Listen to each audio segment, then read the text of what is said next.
Hello, I'm Rob Westervelt, editor of IHS Chemical Week, welcoming you to the 30th IHS World Petrochemical Conference in Galveston. I'm delighted to be joined by Jose Luis Uriegas, CEO of Grupo Idesa. Jose, thanks for joining us. Good morning, Rob. It's always a pleasure to be here. And yeah, I appreciate you making time today. Start with a question. You have a big project with JV with Braschem starting up later this year, Ethyleno. What's the status update? I believe it's on track to be completed later this year, but where are we and what are you doing to prepare for the startup? Sure. Ethyleno 21 project is doing very well. We have a progress which is around 91% as of today. Construction progress is above 78% too. And we expect to be on stream, as we said before, on the fourth quarter of this year.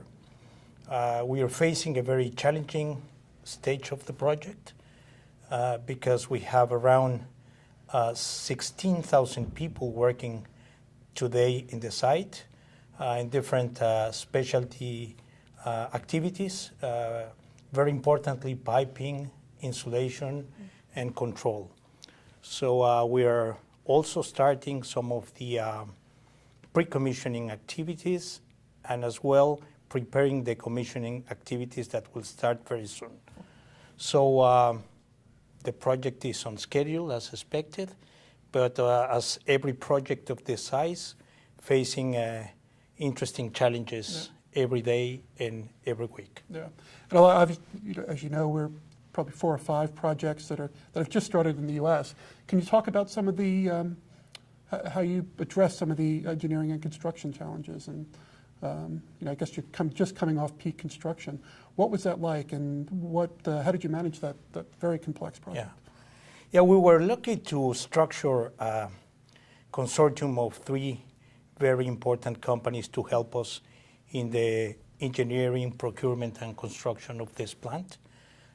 It was Technip, with a lot of experience in the cracker industry in different parts of the world. Together with Technip, we have Odebrecht, a very large and relevant company in the construction sector in Brazil. And finally, the third company was Icafluor, which is the largest and better company that you can find in Mexico for process engineering and construction. So they help us a lot on that. And it was not an easy job. I mean, to start working with 3 companies with different cultures at the very beginning was complicated. But after some time, they learned how to work together and how to take advantage of the different values they have and the different cultures. So at the end, we had a consortium which is very, very competitive and helping us a lot in going ahead with this important project. Great. Now, I'd like to turn to Mexico's energy reform and the impact on you see on Idesa. If you could just sort of give your assessment of energy reform and how I realize it's early in the stages now, but how it has worked so far and what you see as the impact on Idesa, and then also the broader Mexican petrochemical industry. Sure.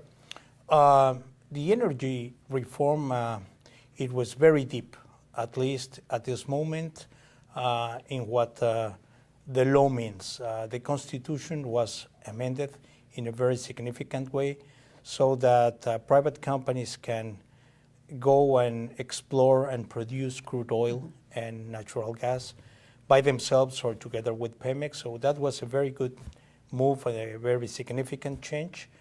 Right now, we're in the process of finding out how to land those very significant changes into formal and practical activities. For Idesa, it's very good news because what we see in the future is much more availability of raw materials, as ethane and some others, that in some way were limited because of Pemex was the only company able to explore and produce those products. So now we will be having Pemex, which is good, but also we'll be having some other players producing hydrocarbons in a region, I mean North America region, which is and will be very competitive in the following years. So we expect to have additional availability of feedstocks, and that is, of course, good news for Idesa. Also, as you know, the theme of the conference this week focuses primarily on the drop in crude oil prices and the new energy environment and the impact on petrochemicals. And I'm wondering if you could address that at Idesa. Has that, what changes have you made in response to lower crude oil?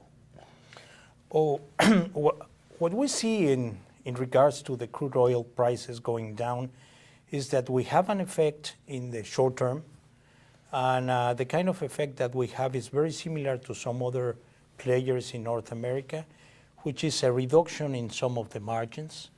The advantage that we have in North America is still there, but not as large as it was a year ago.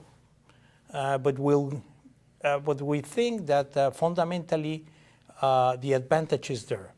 So we see the crude oil going up, not very fast, but going up in a path that will probably go to 80, even $90 per barrel in 3 to 5 years.